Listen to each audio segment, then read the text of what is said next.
আসসালামু আলাইকুম আরহামাতুল্লাহি আবারাকাতু। সম্মানিত দিনী ভাই বোনেরা, আপনারা সবাই কেমন আছেন? আমি আশা করছি আপনারা সবাই ভালো আছেন। আমিও আল্লাহ তাআলার রহমতে আপনাদের দোয়ায় অনেক ভালো আছি। কায়দার 14টি পর্বের আজকে আমরা দ্বিতীয় পর্ব শিখব। দ্বিতীয় পর্বে প্রতিটি হরফের 3টি করে রূপ হয়, তার পরিচয় এবং ব্যবহার শিখব।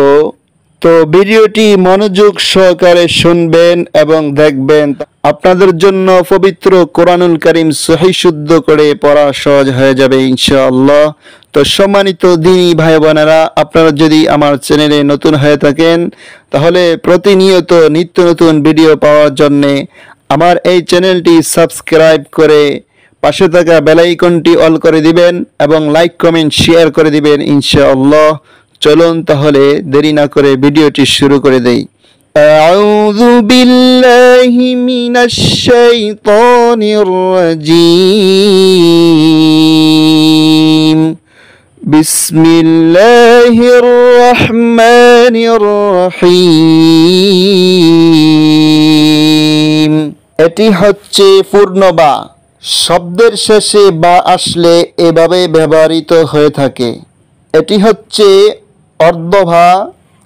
শব্দের শুরুতে বা আসলে এভাবে ব্যবহৃত হয়ে থাকে। এটি হচ্ছে মধ্যবা। শব্দের মাঝখানে বা আসলে এভাবে ব্যবহৃত হয়ে থাকে। পূর্ণ বা,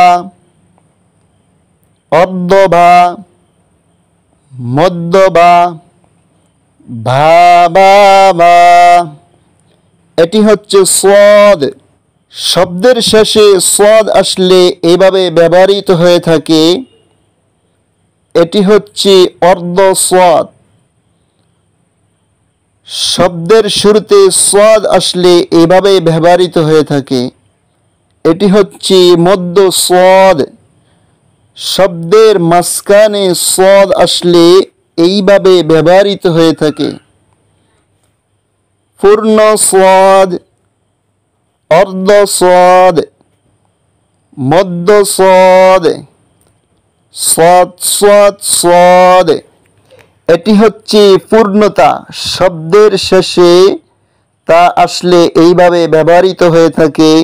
এটি হচ্ছে অর্ধতা। শব্দের শুরুতে তা আসলে এইভাবে ব্যবহৃত হয়ে থাকে। এটি হচ্ছে মধ্যতা। শব্দের মাঝখানে তা আসলে এইভাবে ব্যবহৃত হয়ে থাকে। পূর্ণতা, অর্ধতা, মধ্যতা, তা তা তা।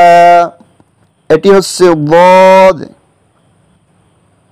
শব্দের শেষে দদ আসলে এইভাবে ব্যবহৃত হয়ে থাকে।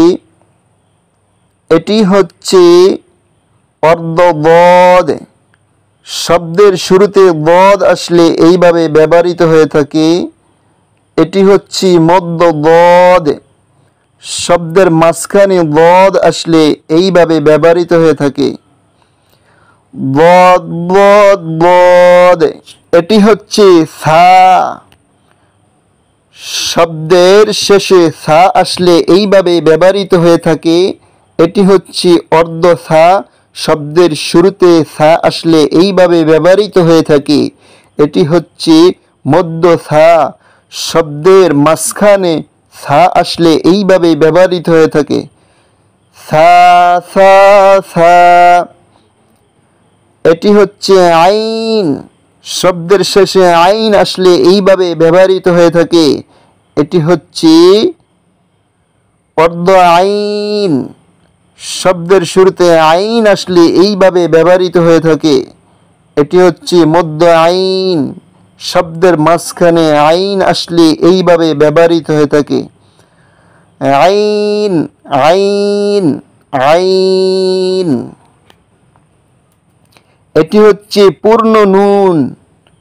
শব্দের শেষে নুন আসলে এইভাবে ব্যবহৃত হয়ে থাকে। এটি হচ্ছে অর্ধ নুন। শব্দের শুরুতে নুন আসলে এইভাবে ব্যবহৃত হয়ে থাকে। এটি হচ্ছে মধ্য নুন। শব্দের মাঝখানে নুন আসলে এইভাবে ব্যবহৃত হয়ে থাকে। নুন নুন নুন। এটি হচ্ছে পূর্ণ গইন। শব্দের শেষে গইন আসলে এইভাবে ব্যবহৃত হয়ে থাকে। এটি হচ্ছে অর্ধ গইন। শব্দের শুরুতে গইন আসলে এইভাবে ব্যবহৃত হয়ে থাকে। এটি হচ্ছে মধ্য গইন। শব্দের মাঝখানে গইন আসলে এইভাবে ব্যবহৃত হয়ে থাকে। গইন গইন গইন। এটি হচ্ছে ইয়া, পূর্ণ ইয়া। শব্দের শেষে ইয়া আসলে এইভাবে ব্যবহৃত হয়ে থাকে। এটি হচ্ছে অর্ধ ইয়া। শব্দের শুরুতে ইয়া আসলে এইভাবে ব্যবহৃত হয়ে থাকে। এটি হচ্ছে মধ্য ইয়া। শব্দের মাঝখানে ইয়া আসলে এইভাবে ব্যবহৃত হয়ে থাকে। ইয়া ইয়া ইয়া। এটি হচ্ছে পূর্ণ পা। শব্দের শেষে পা আসলে এইভাবে ব্যবহৃত হয়ে থাকে। এটি হচ্ছে অর্ধ ফা। শব্দের শুরুতে ফা আসলে এইভাবে ব্যবহৃত হয়ে থাকে। এটি হচ্ছে মধ্য ফা। শব্দের মাঝখানে ফা আসলে এইভাবে ব্যবহৃত হয়ে থাকে। ফা ফা ফা। এটি হচ্ছে পূর্ণ জিম। শব্দের শেষে জিম আসলে এইভাবে ব্যবহৃত হয়ে থাকে। এটি হচ্ছে অর্ধ জিম। শব্দের শুরুতে জিম আসলে এইভাবে ব্যবহৃত হয়ে থাকে। এটি হচ্ছে মধ্য জিম। শব্দের মাঝখানে জিম আসলে এইভাবে ব্যবহৃত হয়ে থাকে। Gym gym gym. এটি হচ্ছে পূর্ণ কফ। শব্দের শেষে কফ আসলে এইভাবে ব্যবহৃত হয়ে থাকে। এটি হচ্ছে অর্ধ কফ। শব্দের শুরুতে কফ আসলে এইভাবে ব্যবহৃত হয়ে থাকে। এটি হচ্ছে মধ্য কফ। শব্দের মাঝখানে কফ আসলে এইভাবে ব্যবহৃত হয়ে থাকে। কফ কফ কফ। এটি হচ্ছে পূর্ণ হা। শব্দের শেষে হা আসলে এইভাবে ব্যবহৃত হয়ে থাকে। এটি হচ্ছে অর্ধ হা। শব্দের শুরুতে আসলে এইভাবে ব্যবহৃত হয়ে থাকে। এটি হচ্ছে মধ্য হা। শব্দের মাঝখানে হা আসলে এইভাবে ব্যবহৃত হয়ে থাকে। হা হা হা। এটি হচ্ছে পূর্ণ কাফ। শব্দের শেষে কাফ আসলে এইভাবে ব্যবহৃত হয়ে থাকে। এটি হচ্ছে অর্ধ কাফ। শব্দের শুরুতে কাফ আসলে এইভাবে ব্যবহৃত হয়ে থাকে। এটি হচ্ছে মধ্য কাফ। শব্দের মাঝখানে কাফ আসলে এইভাবে ব্যবহৃত হয়ে থাকে। Calf calf calf. এটি হচ্ছে পূর্ণ খ। শব্দের শেষে খ আসলে এইভাবে ব্যবহৃত হয়ে থাকে। এটি হচ্ছে অর্ধ খ। শব্দের শুরুতে খ আসলে এইভাবে ব্যবহৃত হয়ে থাকে। এটি হচ্ছে মধ্য খ। শব্দের মাঝখানে খ আসলে এইভাবে ব্যবহৃত হয়ে থাকে। খ খ খ। এটি হচ্ছে পূর্ণ লাম। শব্দের শেষে লাম আসলে এইভাবে ব্যবহৃত হয়ে থাকে। এটি হচ্ছে অর্ধ লাম। শব্দের শুরুতে লাম আসলে এইভাবে ব্যবহৃত হয়ে থাকে। এটি হচ্ছে মধ্য লাম। শব্দের মাঝখানে লাম আসলে এইভাবে ব্যবহৃত হয়ে থাকে। লাম লাম লাম। এটি হচ্ছে পূর্ণ সিন। শব্দের শেষে সিন আসলে এইভাবে ব্যবহৃত হয়ে থাকে। এটি হচ্ছে অর্ধ সিন। শব্দের শুরুতে সিন আসলে এইভাবে ব্যবহৃত হয়ে থাকে। এটি হচ্ছে মধ্য সিন। শব্দের মাঝখানে সিন আসলে এইভাবে ব্যবহৃত হয়ে থাকে। Sin sin sin. এটি হচ্ছে পূর্ণ মিম। শব্দের শেষে মিম আসলে এইভাবে ব্যবহৃত হয়ে থাকে। এটি হচ্ছে অর্ধ মিম। শব্দের শুরুতে মিম আসলে এইভাবে ব্যবহৃত হয়ে থাকে। এটি হচ্ছে মধ্য মিম। শব্দের মাঝখানে মিম আসলে এইভাবে ব্যবহৃত হয়ে থাকে। মিম মিম মিম। এটি হচ্ছে পূর্ণ শিন। শব্দের শেষে শিন আসলে এইভাবে ব্যবহৃত হয়ে থাকে। এটি হচ্ছে অর্ধ শিন। শব্দের শুরুতে শিন আসলে এইভাবে ব্যবহৃত হয়ে থাকে। এটি হচ্ছে মধ্য শিন। শব্দের মাঝখানে শিন আসলে এইভাবে ব্যবহৃত হয়ে থাকে, শিন শিন শিন।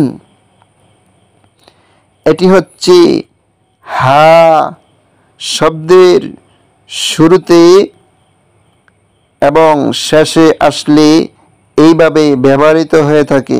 এটি হচ্ছে পূর্ণ হা শব্দের শেষে হা আসলে এইভাবে ব্যবহৃত হয়ে থাকে। এটি হচ্ছে অর্ধ হা শব্দের শুরুতে আসলে এইভাবে ব্যবহৃত হয়ে থাকে। এটি হচ্ছে মধ্য হা শব্দের মাঝখানে আসলে এইভাবে ব্যবহৃত হয়ে থাকে, হা হা হা।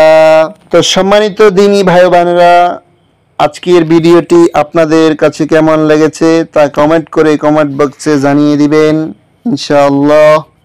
তো আমাদের চ্যানেল যদি নতুন হয়ে থাকেন তাহলে প্রতিনিয়ত নিত্য নতুন ভিডিও পাওয়ার জন্যে আমাদের এই চ্যানেলটি সাবস্ক্রাইব করে বেল আইকনটি অল করে দিবেন এবং লাইক কমেন্ট শেয়ার করে দিবেন ইনশাআল্লাহ। তাহলে আজকের মতো এখানেই বিদায়। আপনাদের সঙ্গে আবার আগামী পর্বে দেখা হবে ইনশাআল্লাহ। আসসালামু আলাইকুম ওয়া রাহমাতুল্লাহি ওয়া বারাকাতুহু।